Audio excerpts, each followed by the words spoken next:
Þá erum við komin tími til að byrja þetta. Velkomin eftir að það fyrirlestur. Ég heiti Þekki Örn Þóróls og það nú alltaf mjög langt kynningu. En hér sem þú fyrir. Já, takk fyrir það, Kári. Nú ég komin á eftirlaun eins og kannski sumir aðrir hérna inni og þá að hugsa tilbaka fyrir ekkert fram á við. Enda mun auðveldar eins og allir höfðingjar sem hafa reynt að berjast í styrjöldum vita. Það auðveldar að sigra síðasta stríð heldur en það næsta. En ég var svona aðeins að velta fyrir mér þannig til að gera eitthvað að skoða hvernig húsnæðismarkaðurinn og húsnæðislán og miðlun innlends sparnaðar hefði gengið fyrir sig og þarna skrifa ég nú 100 ár, þetta nú eiginlega meira 120 ár. Ég nú við. Já. Nú umfjöllunarefni, ég ætla aðeins að það nú kannski ekki að fara djúpt í það fjármálakerfið og heimilin, síðan fjárfestingar í íbúðarhúsnæði frá 1900. Og svo lánakerfis tilraunir sem eru mishefnaðar eða misvelhefnaðar, ég veit ekki hvort það heldur að segja, og svo lærdóma og svoleiðislagað ef eitthvað hægt að gera. Nú, ég dreg nú þessa, ég nefndi nú ekki að tekna sjálfur, en ég dreg upp þessa mynd sem að þið þekkið mjög vel af því sem að snertir neyslu og tekjumyndun yfir æviskeið einstaklings þar sem að við getum byrjað þetta einhvers staðar þar sem að fólk byrjar að taka námslán eða eitthvað í þeim durnum og síðan kemur hérna eitthvað tímabil á meðan er verið að fjárfesta í menntun eða þekkingu eða reynslu. Og svo atvinnu tímabilið sem að stendur kannski 40 ár eitthvað svoleiðis hjá þeim sem að lifa nógu lengi og á þeim tíma er sparnaður sem er síðan notaður annars vegar til þess að greiða upp skuldirnar frá fyrra tímabilinu og til þess að standa undir ellilífeyrinum.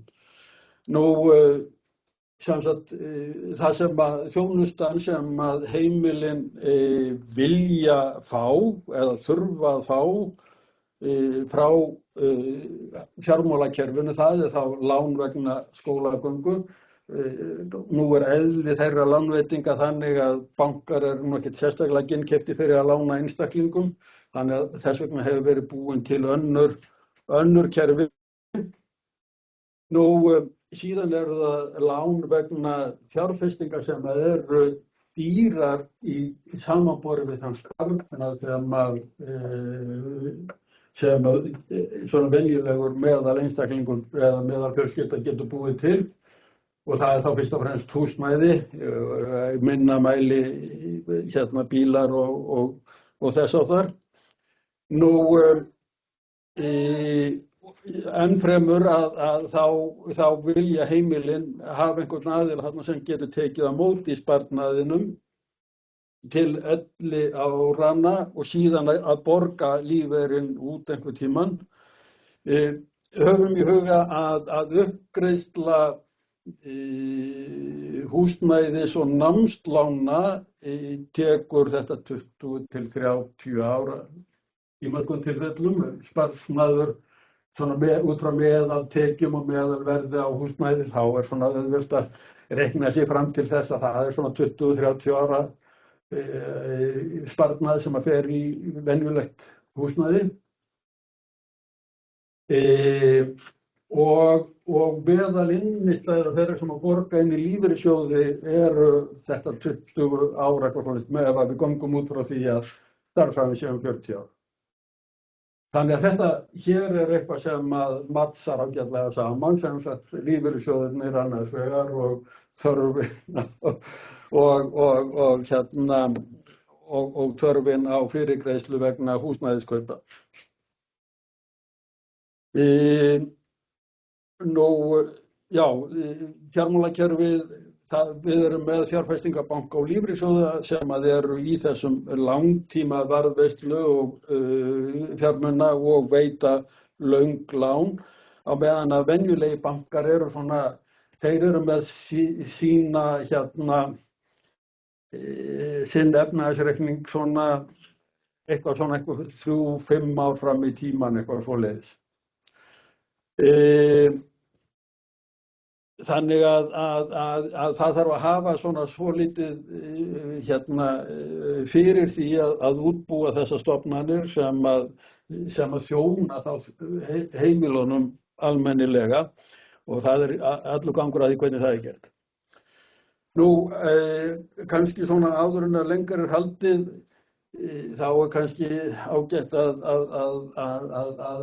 sjá hvar við stöndum miðað við aðra.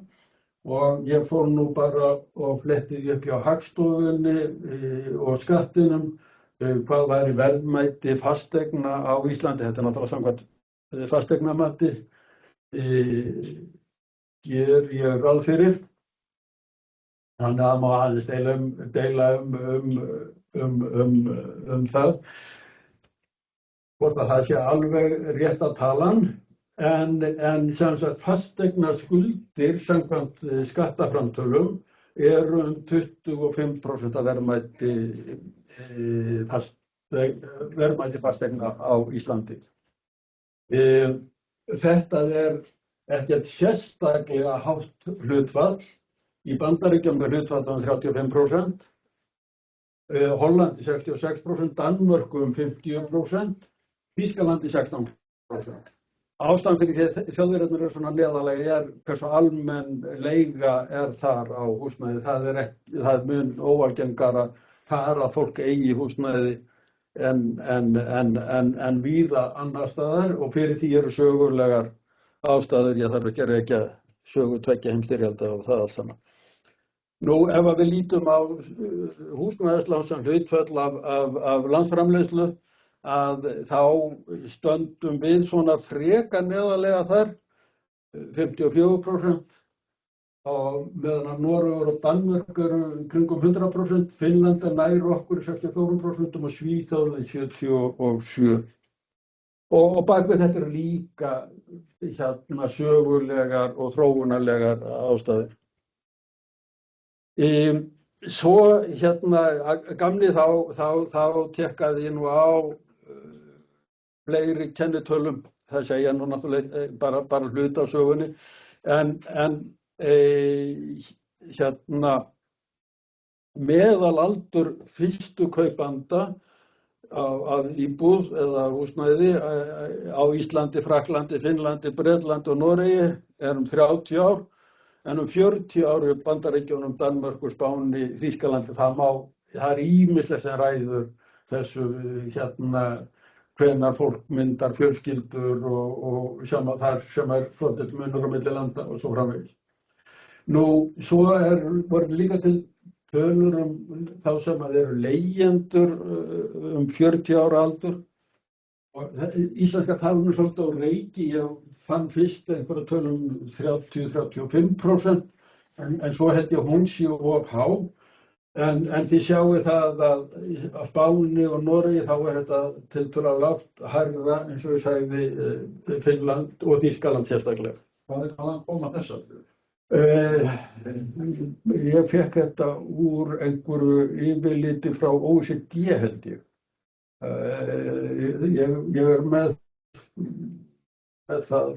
En OECD með mjög mikið gagnasætt húsnæðismarkaðinn. Og hefur meðalaldur fyrstu kaupenda ekki hækkað verulega síðastliðin 10 ár? Jú, hann hefur hækkað og það er náttúrulega erfitt að lesa í það vegna þess að fólk að mynda fjölskyldur seinna. Ég var Ágústi áðan að mín kynslóð fór með, þar voru börnin partívön. En hans kynslóð þá eru þau fundarvön. Og ástæðan ekki að hans kynslóð sé minna í partí og þú að börnin koma seinna. Það gæti þess að í fórhundum þjóðsendið í framfljóði í haustmunum við Jú, var það ekki? Það voru að ræða þessar tölur og þau voru líka með fyrirvara með Ísland af því að við erum með sérstök úrræði fyrir fyrstu kaupendur. Þannig að það var haldið utan um það og OECD færði það. Það var til dæmis þannig að sko að sem sagt ef að til dæmis samfélagsfólk sem sagt fyrir sambúð annar á eign fyrir, svo kaupaði næstu eign, þá telst næsta eignin sko fyrsta eign sko annars aðeins. Það er líka það getur það, já, og það getur náttúrulega fast á því allar á því, sko, en þau voru með einhverja fyrirvara munum við.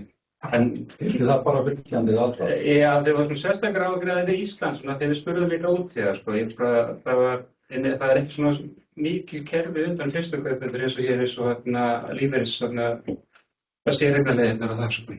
Það stendur í New York Times alveg nýlega, það var eitthvað sko skýrslu, eitthvað samtaka eitthvað amerískar festingar. Þá kom líka þessi tala alltaf 40 ára í Bandaríkin. Hún væri sko og eftir COVID, það sem þessi misskilda vaxtalækkun. Þannig að sem væri COVID hefði hækkað húsnæðisverðið alveg svakalega. Og svo hangir verðið ennþá uppi en þá er ekki þetta kyrrt. Svo er einhver víslisengar sem vilja skattleggja söluhagnaðar íbúðum. Það þýðir það að fullt af fólki hægir á sölunni, segja fasteignasalar. Þannig að biðtími frá því að einu eign við keyptu þannig að það er selt næsta, þeir segja fasteignasalar að þetta sé að aukast. Þannig að þetta er mjög svona lærislegt. Svo vitnar þessi amerísku fasteignasali vitnar alveg bara aftur til 1970 og þá hafi þessi meðalaldur búið í Bandaríkjunum verið í 32 ára. Ok, ég fór ekki það langt aftur. Þetta var svo sem ekki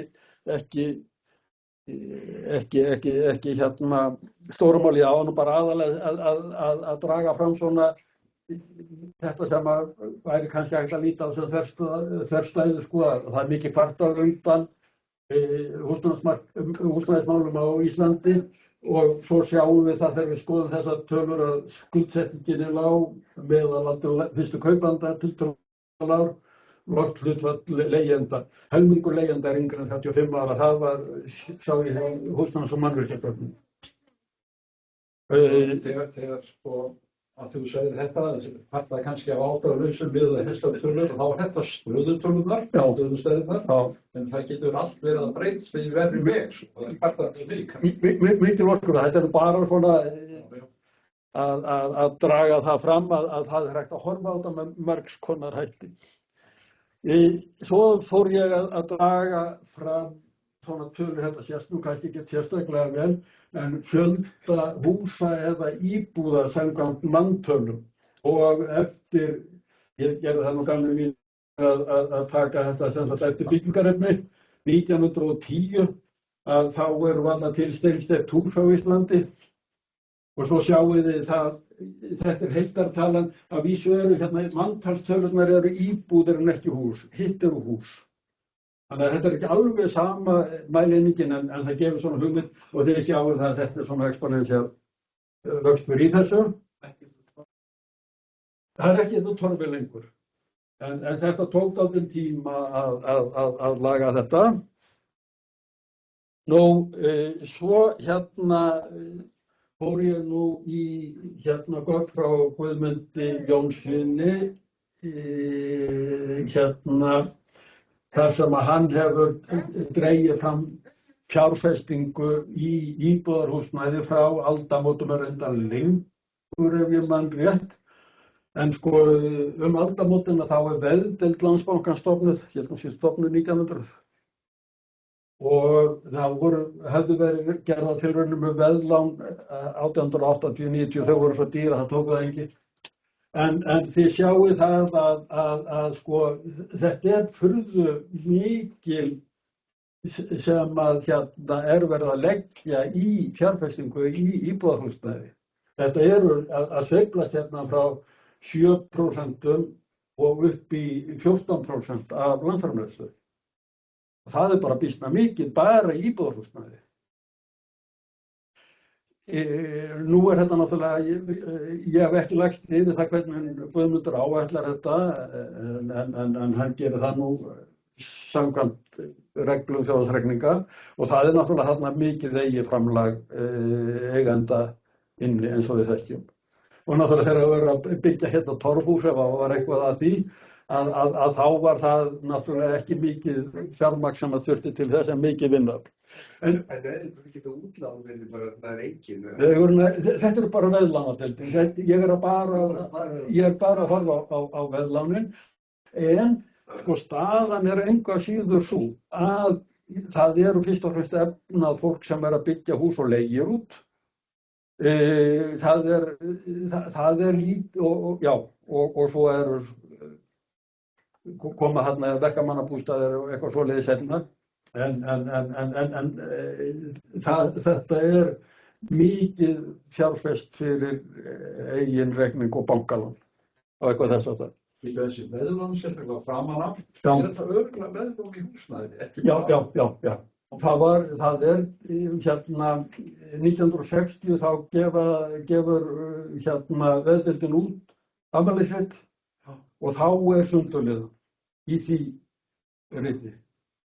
Og alveg til 1900? Frá 1900 frá upphafi og þeir leggja mér þess að saman allan daginn. Ég var bara að hugsa sko þegar menn fjárfest í öðrum, skipum eða vélum eða einhverju sko, þá var það gjarnan gegn veði sko. Já. Flokkast þá sem veðlán, en þetta er veðlán til húsnæði. Þetta er veðlán í húsnæði, það er íbúðarhús og það er opinbera byggingar og samgöngumannvirki. Það er ekkert rosalega sundurgreining, en það er sundurgreining í þessu. Já, mér er sér mynd af síðunni hérna í símanum mínu. Þannig að en sko við sjáum það er ekkert verið að nota lánakerfi hins opinbera til þess að stýra þessu þarna. Svo er þetta frá Tókin og frá 45, þannig að þetta er hluta til sömu tölurnar og svo fram til svona nokkuð nálægt okkur í tíma og þá sjáum við það að hlutfallið fer hækkandi. Það er að hluta til náttúrulega vegna þess að hagkerfið er að bólna út. Þannig að deilistærðir stækkar hraðar eðlilega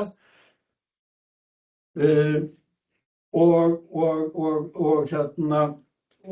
svo það er annar trend sem að er á þessu hérna undir lokin heldur og það bara lækkar næstu helming. Trendurinn er nú ekki farið meina hérna tímaræðagreining á þessu en það verðist vera. Hér eru lán húsnæðis lánastofnana hins opinbera byrjar hægt og svo hérna eftir að Ólafslög eru sett, þá byrjar þetta að aukast. Má ég spyrja þér? Ég var að lesa dagblaðið frá 2007 og þá voru bílar til sölu og flotti pallbílar og þá kostuðu þeir sko 1-8 milljónir eða eitthvað svoleiðis og það er bara eins og bara Toyota-bílar einhverjir. Svo var það eins og íbúð í Mávahlíð og hún kostaði 25 milljónir. Og núna hefur bíllinn kannski tvöfaldast í verði. Ég kíkti á þess fann bara sama bíl. Hann kostar 10 milljónir. Kostar 14 milljónir í dag. En þessi sama íbúð í Mávahlíð og hún kostar 95. Þannig að þetta var bara svona sem að maður ekki. En ég er að pæla sko og svo þegar ég var ekki þannig að þá var mjög ódýrt að kaupa í miðbænum, það hrundi verið það til dæmis og fólk rættu því. En voru fastbílar ekki bara minna niður, bara fram. Það stendur niður nú, það hlutar bara annað verðlag. Jú, það er annað verðlag, að einhverju leyti er það gæðamunur náttúrulega. Já, fyrir utan það sko. En svo er náttúrulega staðsetning er dýrmætari núna í miklu stærra borg, sko bara Fontínen segir okkur það að það sem er inn í miðjunni og er lít stækkanlegt þó að menn hafi verið að reyna að þétta að það verður þá dýrara og dýrara þannig að grunnurinn undir húsnæðinu hefur orðið dýrari. En hérna En sko byggingarkostnaður hefur ekki hækkað sama hlutfall. Nei, en landverðið hefur hækkað. Bláa línan er nú alltaf byggingarkostnaður. Bláa línan þetta er það sem er samkvæmt þjóðhagsreikningum fer þarna inn. Það er náttúrulega ekki endursala á húsi, Nei, nýbyggingar. Þetta eru nýbyggingar, já. Og það er náttúrulega sem að breytist hérna sko, íbúðalánasjóðirnir fara ekki að lána fyrir notuðu fyrir 1973 eða eftir Vestmannaeyjagos. Það er eina breytingur sem verður við það. Hringlið í Vágstofn alltaf stakka til og frá. Hvað segir þau? Hringlið í Vágstofn. Það er svo mitt að 1980 og 90 þá bara sko stukku vextir í Danmörku bara viðlega frá milli 10-20% og bara fasteignaverðið bara fylgir það. Já, en þetta er ekki slokkurinn sem ég er að horfa hérna, þetta er fjárfestingin. Já, hérna er nú bara það sem ég er búinn að vera að segja svo sem. Ef við lítum á lánakerfin að þá er þarna veðdeild Landsbankans til þess að byrja með. Síðan kemur nokkuð sem heitir lánadeild smá íbúða 1952 og er fyrirrennari annarra kerfa. Þá er verið að lána fyrir smá íbúðahverfinu. Þarna eru opinberir aðilar að koma fyrst inn. Já, það má í rauninni segja það. Já, ég held að það er eitthvað komið inn með hérna, ég lagðist nú ekkert mikið yfir það, með hérna byggas eða sem verkamannýbúðirnar. Já. En það er náttúrulega verið að þvinga ríkisvaldið til þess að leggja eitthvað inn. Ég er ekki alveg viss hvað þeirra framlag var mikið í því. Nú, en þarna kemur Reykjavíkurborg held ég hafi úthlutað lóðum fyrir líkið. Þeir voru að reyna að losna við braggana og hérna svo fóru menn í bílumbúðin og fengu lána einhver kassa utan að bílum til þess að slá upp. og ríkið kemur hérna inn með þetta og síðan er hérna koma lög þarna veðlán og útrýmingu heilsuspillandi húsnæðis 55 þá er að fara að auka þetta og byggingarsjóður ríkisins og spærimerkin og það kemur 57 og hérna spærimerkin voru byrjuðu sem 6% af launum þeirra sem voru 16 til 25 ára og eru hækkuð í 15%. Fengur menn merki fyrir þetta? Já, í barnaskóla. Sko, þetta voru frímerki sem voru lánu og svo fórstu með bókina og lagðir þetta inn og það voru reiknaði. Já.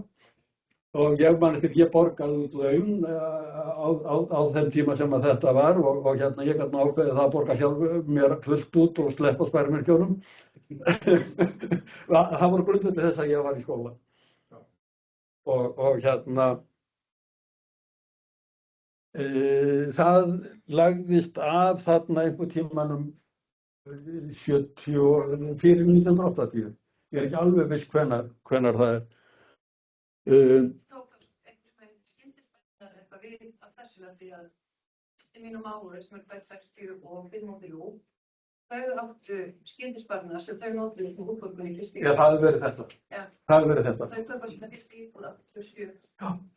Þá áttu þau fyrir útborgunni og þessu. Hérna er nú allmargir inni sem voru byrjar að vinna fyrir tekjum sko upp úr 1960. Já. Allan en ég sko, man ekki eftir nokkru sinni sko, það hefur verið boðið greiðsla í sparmerki eða sparnaði. Nei, þú hefur verið í skóla allan hann. Já.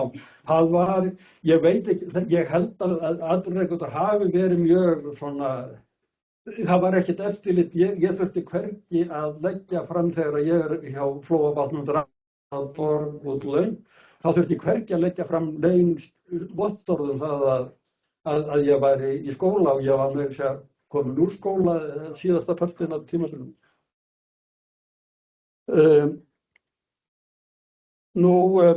Síðan sko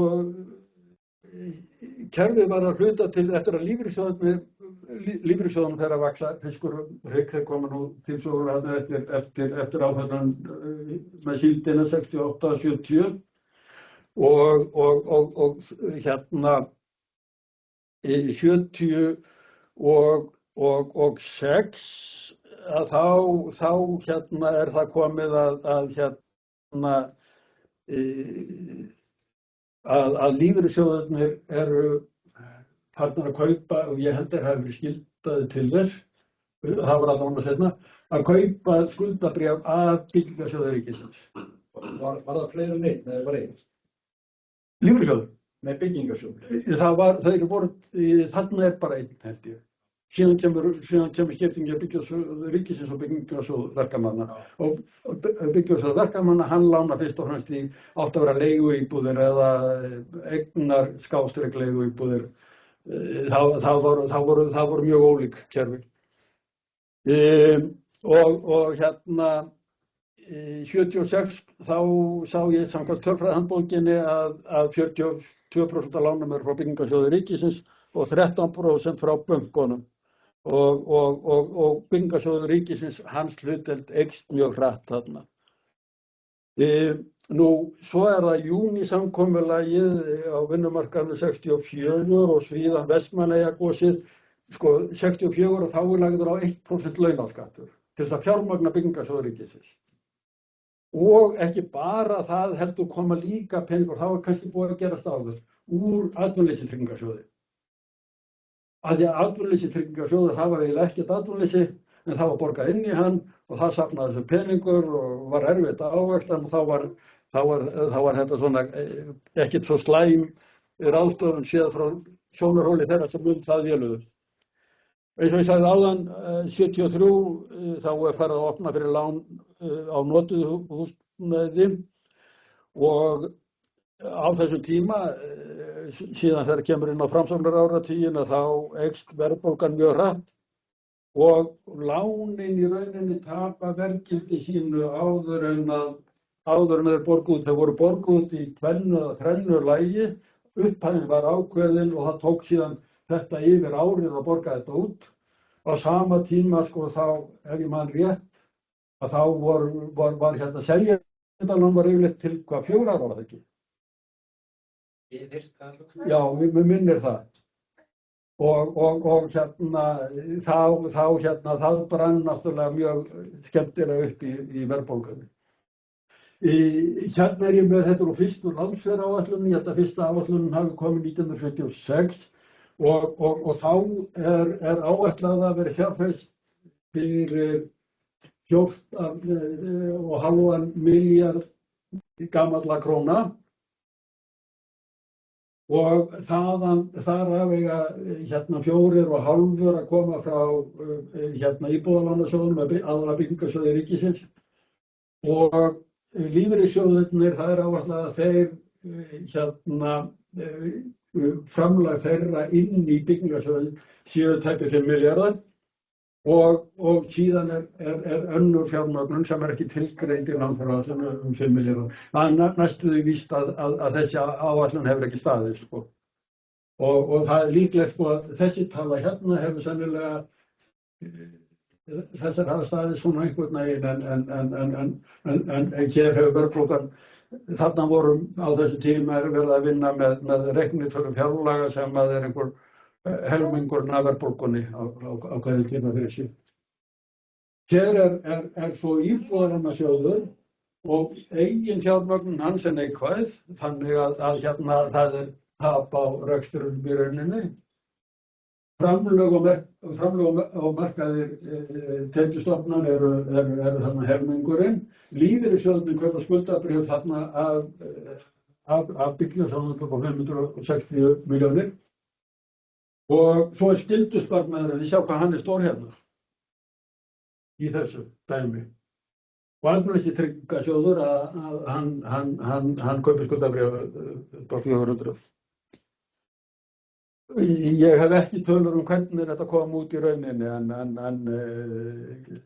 það má gera ráð fyrir að þessar tölur séu bara einhvers konar hugmynd hvað kom út á endanum. Þarna 1986 kerfi sem kemur á undan húsbréfakerfinu, kemur í framhaldi af Sigurðstúnstoppnum og því öllu saman ef ég man rétt. Að þá skuldbinda lífeyrissjóðirnir sig til þess að kaupa skuldabréf byggingarsjóðs fyrir 55% af ráðstöfunarfé sínu Og byggingarsjóðurinn að hann borgar, það eru 67% raunvöxtir af þessum lánum. En hann að lána út á 3,4, 3,5. Kjarasamningur 6. Þetta kjarasamningur 86, já.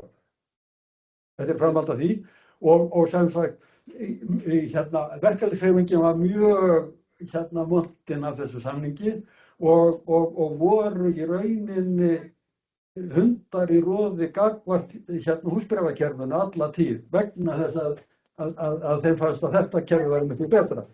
En þið sjáuð aldrei það er. Það er ofboðslega mikið niðurgreiðslu í þessu kerfi. Sem segir það sem tíma? Eðlilega. Getum við sko lána 67% raunvöxt. Voru það raunvextirnir í landinu svona cirka bát á markaði 86? Landvextirnir var gríðarlega háir. Já. Það voru, það var reyndar ekki 86 sem hann aðeins fyrir, það voru ríkisskuldabréf með 9%. Já. Landvextirnir. Raunvöxt. Þau voru ekki að verðtryggða. Verðtryggð. Já, voru það hattarættiskuldabréfin eða? Nei, þau voru nú með, það var nú hálfgerð svindl með vextina á þeim, sko. Já. Það var bara spariskiptinni.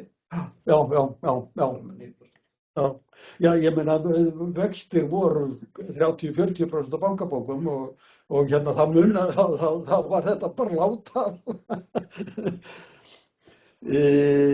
Nú hér eru framlög ríkissjóðs til húsnæðisstofnunar og þið sjáið þetta eykst mjög mikið hérna 86. Hér eru báðir byggingarsjóðirnir. Byggingarsjóður verkamanna hérna tiltölulega lítill en heldur sér fram til 90, fram undir aldamót. En hérna er mjög mikið sett inn í þetta. En svo dettur það niður og það er út af húsbréfakerfinu. Svo hefur einhver hugmynd hlutfall af, skulum segja, ríkisútgjöldum eða þjóðarframleiðslu, að þetta eru upphæðir á einhverju verðlagið? Eða 2012. Eitthvað hlutfall? Já, það er eins og ég var með á glærunum alveg fyrst. Þá er þetta Já, það sé bara sömu tölur. Við skulum bara sjá, það er hérna. Sko þetta er hérna, þetta er 8%. Í báðum sjóðunum, sko. Þetta er umtalsvert. Þetta er útláni, sko. Þetta er útláni. Já, sennan er ríkið að fjármagna partar. Þetta er, já. Þannig að þetta er umtalsvert. Nú, en sko húsbréfakerfið, ég hafði ekki skilið það mitt ofbóðslega verður en ég er búin að skoða þetta núna, að það var ekkert svo galið, sko. Það er með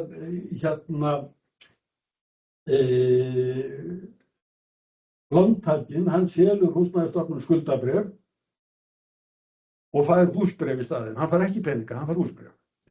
Og þeir eru, þetta var með 4,75% vöxtum, þannig að þetta eru hærri vextir heldur voru áður í gangi. Og svo notar lántakinn húsbréfin eins og peninga við kaup á húseign. Það var nú sett lágir vextir með markaðsvexti á, það voru 6% raunvextir.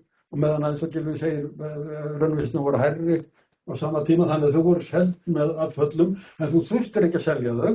Þú gast notað húsbréfin í kaupum og svo gat það gengið niður keðjuna og fasteignasalarnir, ef ég man rétt, að þeir reiknuðu bara nafnverðið face value á húsbréfunum. Ekki diskonteraðu value.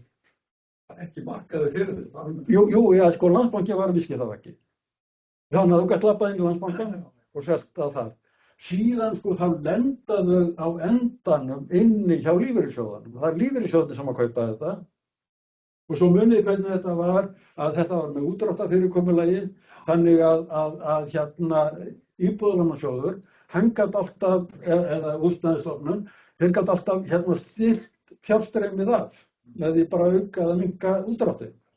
Það var ansi prinsipið og stönnslu. Já, þetta er sama prinsip og Danirnir eru með á sínu. vaxtabótakerfi fór núna inn í skattinn. Þannig að þá var þetta targetera miklu meira. Það er tekju og eigna bönd á því. Já, þetta er nú eiginlega búin að segja sem sagt. Já, ég held að það hafi verið Ég held að það hafi snjallt kerfi á marga mál. að sko við sjáum það að sko þegar að íbúðabréfakerfi kemur, þá er það næstum eins og húsbréfakerfið, nema þú fær pening í staðir húsbréfi. En það þýðir það að íbúðalánasjóður, hann þarf að vera með peningi. Það er bara það sem að reyndist og síðan gerði mistök með uppsagnarákvæðum og uppgreiðslu ákvæðum og ýmsu þess aftar. Og sem leiddi til þess að sjóðurinn fór á hausinn og endan.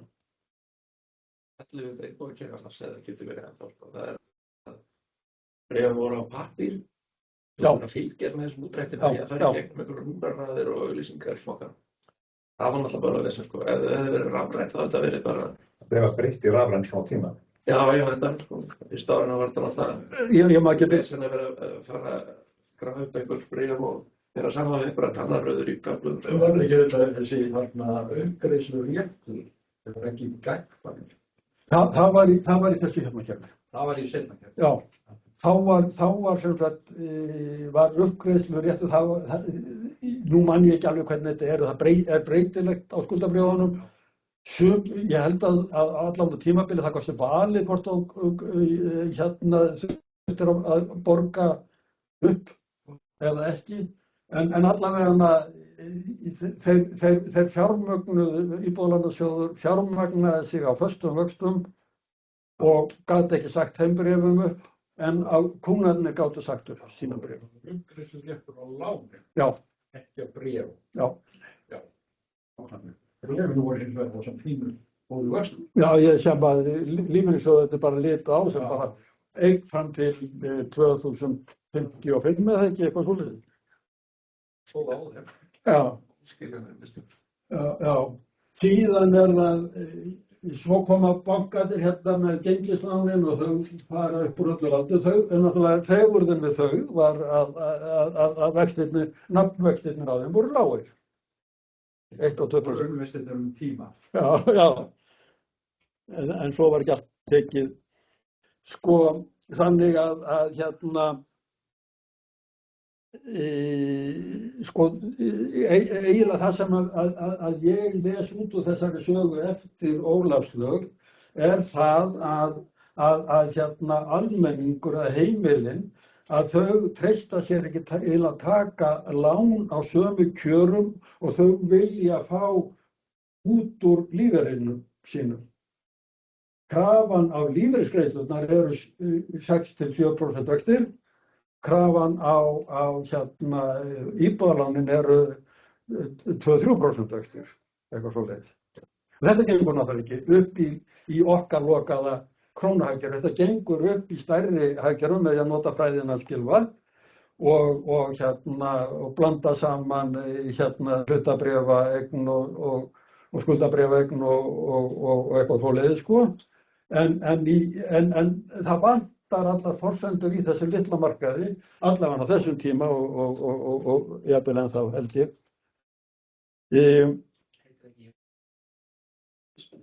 Það sem hefur verið gert að leyti, en það hefur alltaf verið feluleikur í kringum það. Og náttúrulega að sjálfsögðu þá hafa flokkarnir alls ekki verið sammála það. Það hefur verið einhvers konar málamiðlanir í ríkisstjórnunum það hvernig það gengi. Ég hérna, sko, hér sjáum við hérna raunvextina á lánum sko frá 1960 og það sveiflast hérna mjög leikvætt hérna á framkomnar áratugnum og svo hefur þau jákvætt eftir það 5, 6, 7% eitthvað svoleiðis. Og hérna sett ég nú inn að gangi hérna hvernig hérna fjárfestingin þróast og hún fer eiginlega að minnka þegar að vextirnir fara að bíta. Þannig að vextirnir hafa kannski haft áhrif á á umfangið þarna á sínum tíma. Nú, ég reyndi nú svona að draga þetta einhvern veginn saman. Sko, þetta snýst, eins og ég sagði áðan, að þá snýst þetta dálítið mikið niðurgreiðsluna á þessum mismun á því sem að heimilin tilbúin til að borga fyrir húsnæðislán og þeirra vaxtakröfu sem að lífeyrissjóðirnir gera. Og sko það er verið að nota þvingaðan sparnað talsvert mikið til þess að fjármagna þessi kerfi. Það er annaðhvort lífeyrissjóðirnir þar sem að prósentan sem þú borgar inn er ákveðin með lögum og svo svo skal ég segja ykkur sparimerkin. Síðan kemur sko þegar bankarnir koma inn með gjaldeyrislánin og þá allt í einu fá íslensk heimili aðgang að lánum sem að heimilin halda sé á þessum alþjóðlegu kjörum. 2009 og áfram. Já. Segir sko að það er minnkandi vaxandi. Er það í gegn vaxtakerfi vaxandi, vaxtamunur vaxandi, minnkandi gegn skattkerfi? Já, svo er líka hlutdeildarlán. Það er svona ýmislegt annað sem er sérstaklega núna seinna alveg síðan sko. Já, ég var bara spáð að vera að vísa í sko skattkerfi vaxtamunur eða hvort það væri sko nær 2009 og það er svo fjær okkur og nær okkur tímur. Já, þetta er, ég hefði kannski átt að segja söglukennt. Það kannski verið betra. Nei, það skrifa. Það er sko bæði vaxtabótakerfið sem að hefur farið út, svo kemur í staðinn niðurgreiðsla að tekið út skattfrjálst. Já. Það er svakalegt framlag úr skattkerfinu. Ég er ekki með það inn í þessu, ég þarf að bæta því inn. Nú, já, eins og ég sjáu sko að veðlánin skipta litlu máli í þessu lengi vel, en svo þegar að Ólafslögin og jákvæðir raunvextir koma til, að þá fara það að skipta miklu meira máli. Já, svo er ég búinn að segja þetta áður. Nú, þannig að pælingin eiginlega svona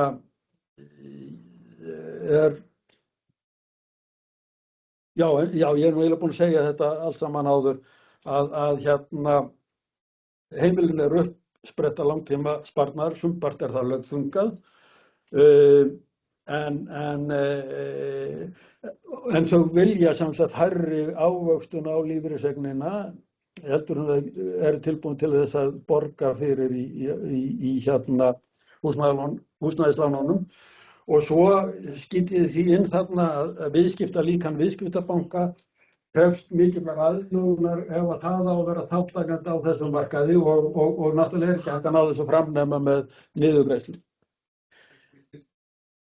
Krefst mikilvæg aðlögunar? Já, þeir eru með sérvarin skuldabréf eða eitthvað þess áttar til þess að, sko vegna þess að viðskiptalíkan banka gengur út á að fjármagna sig 3 til 5 ár fram í tíma. Viðskiptabanka. Og þeir eru lítið í því að gefa út 20-30 ára skuldabréf. Það er fyrir? Já, út af þeir gera það ekki mjög mikið held ég. En svo eru þeir sko víða það og hér er heimild til þess að gefa út sérvæn skuldabréf. Þá eru það skuldabréf sem að eru með veði í húsnæðislánum og þau eru þá til lengri tíma. Ég var bara að hugsa hvað átti við með þessi aðlögun sem... Já, ég á við það. Seldu þetta...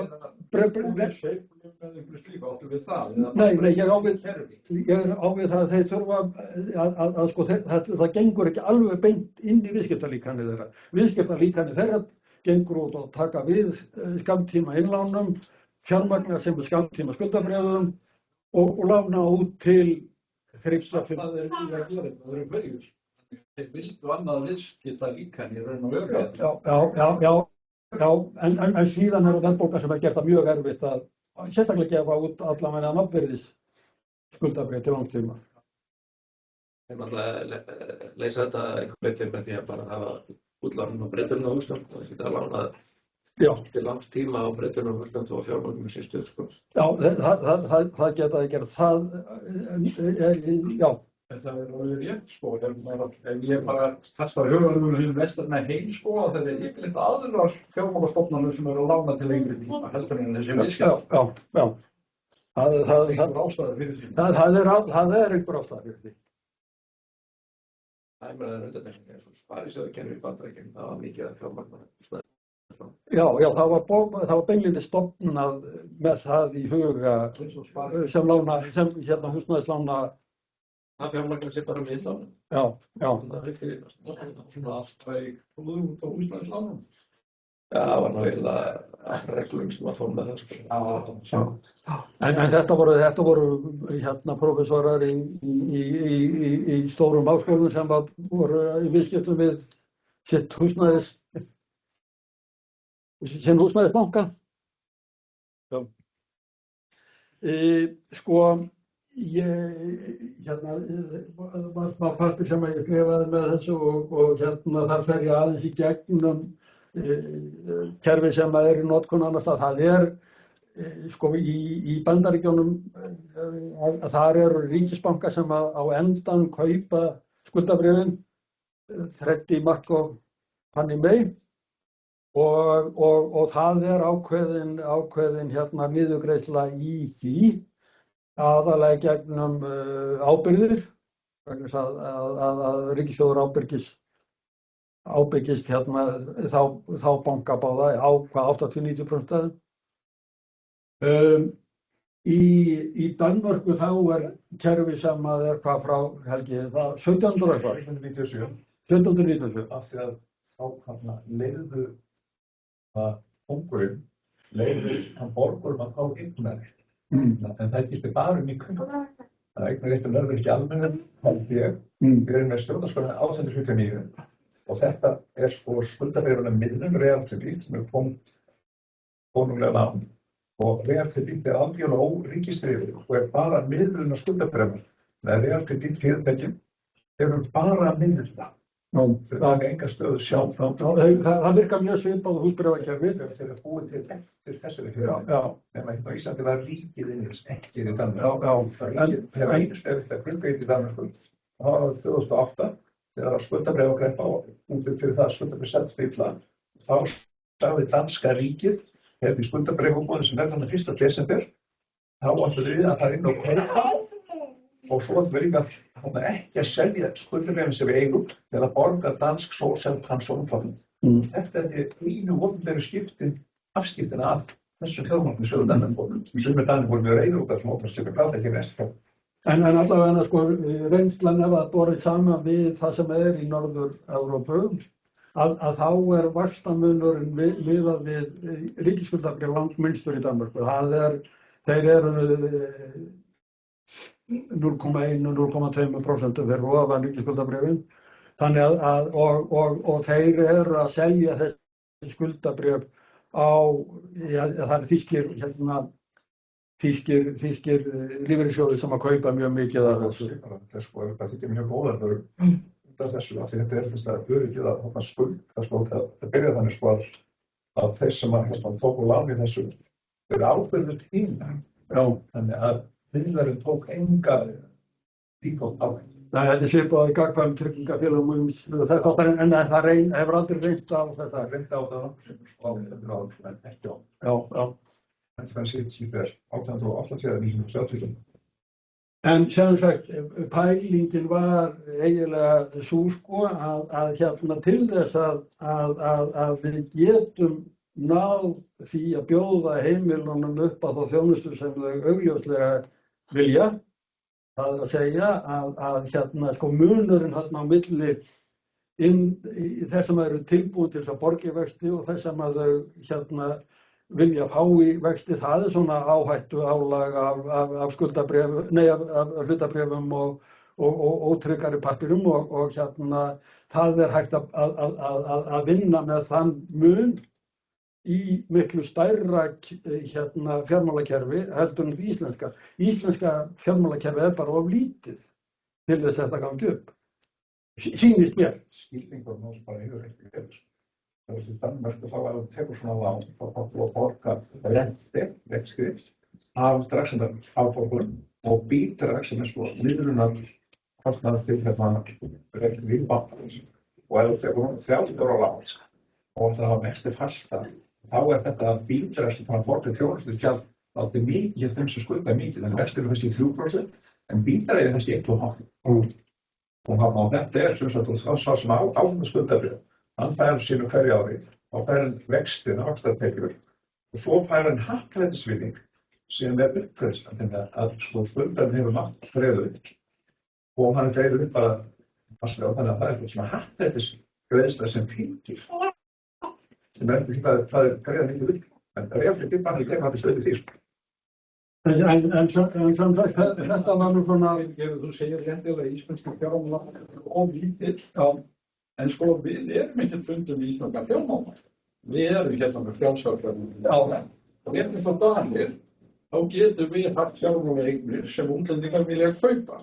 Það er sem við vilja selja okkur. Það var svolítið pælingin með íbúðalánasjóð þegar 89, sko, að þá voru menn að búa til pródúkt skuldabréfin sem að þeir voru með þá, þau áttu að vera þau voru send til erlendra matsfyrirtækja, það áttu að selja þau á erlendum markaði, endaði með því að það voru eiginlega bara íslenskir í fyrir sem að keyptu. En það sýnlaði alveg oss, það stekur þarna sem með því að það bara launastýrlingu, þá svo þessi erlends, þessi verðlíkingu eða fólkíkarnir til bara breytum sér svona.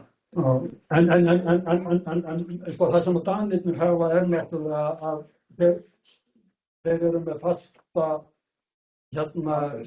þeir eru með fast verð á krónunni versus evru og með baktryggingu Seðlabanka Evrópu. Þeir eru það ekki allan tímann.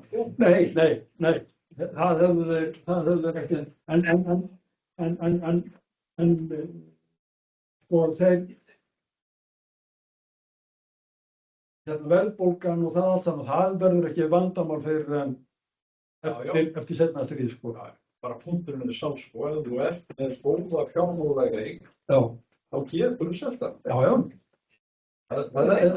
Vandinn er að fá útlendingar til að kaupa. Já, og við það sem Helgi er að segja, sko, ef ríkið er að vassa því, þá mjög hægt því að það sé eiginlega ómögulegt að búa til góða fjármálaeign. Þannig að það var best að það væri út, sko.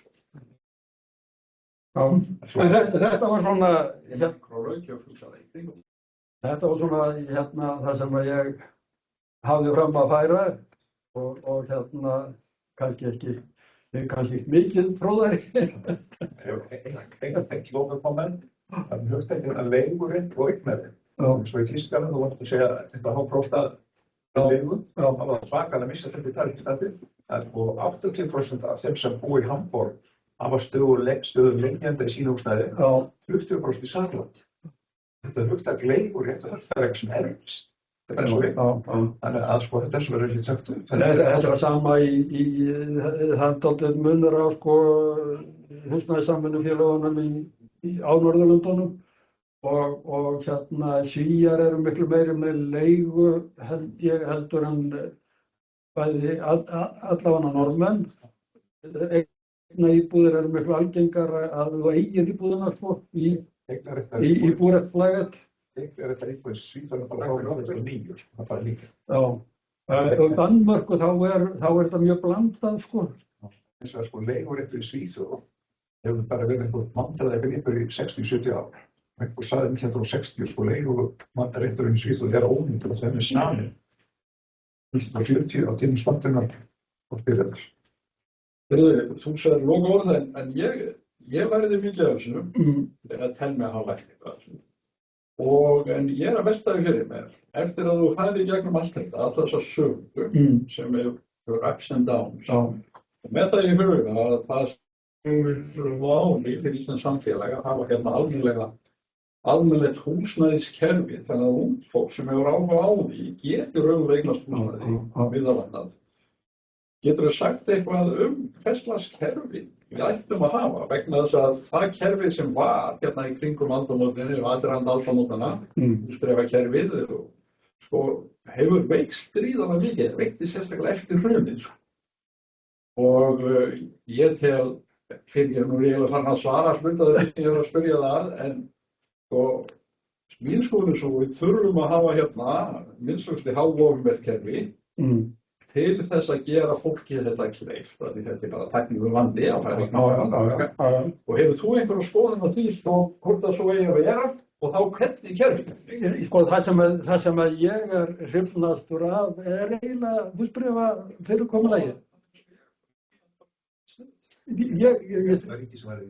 Já, það er raunverulega kerfi með afskiptum. Já, auðvitað, sko, en bara þetta að hérna fjárstreymisvandinn við útborgunina er miklu minni. Og líka þetta að við vitum það hvernig hérna viðskipti gerast á fasteignamarkaðinum að þarna er bara einhver húsbréf sem að fara á milli 10-20 eigenda áður en að lenda hjá lífeyrissjóðunum og þetta náttúrulega, ég held þetta flýtir svolítið fyrir ferlinu á íbúðamarkaðnum þegar að fólk er að kaupa og selja, sko. Já, það var eins og hún kallar það svo réttilega áðan, sko, þetta er alveg sérstök tegunda peningum, peningur þess að kaupa húsnæði. Já, en sko, ég var nú að velta fyrir mig, sko, hvort þetta myndi síðan vera viðbót við peningamagn, en það er það ekki vegna þess að þetta lendir inni hjá lífeyrissjóðunum sem annars hefur keypt eitthvað annað. Þetta skapar frá aukna eftir húsnæði sem er stór aftur, sko, í félaginu í landinu.